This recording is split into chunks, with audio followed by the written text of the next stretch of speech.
Evet, Umut Kervanı olarak kardeşlerimizin yardımlarını gerçekten de güzel görüyoruz.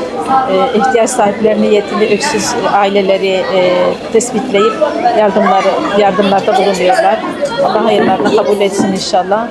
Evet, tüm hanım kardeşlerimizin yaptığı el emekleriyle burada gelip ihtiyaçları karşılanıyor.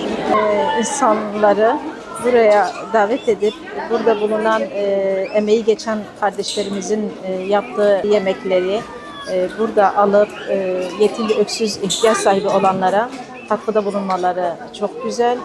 Evet, dediğim gibi buraya da yetimli, ihtiyaç sahibi için yapılmış bir kermes. Burada zenginle fakir arasında köprü olmaya çalışmışlar arkadaşlarımız. Allah onlardan razı olsun. Çalışmalarının, insanların bu tür etkinlikle, bu tür yardımlara katılmaları çok güzel. Herkesi buraya davet ediyoruz.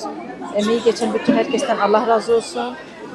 Güzel bir kermes yapmışlar Umut Kervanı olarak. Bizler de ziyaretlerine geldik. Allah Teala yardımlarını kabul etsin. Hüdapar Kadın Kolları olarak da biz de ziyaretlerine geldik. İnşallah Rabbim razı olsun onlardan.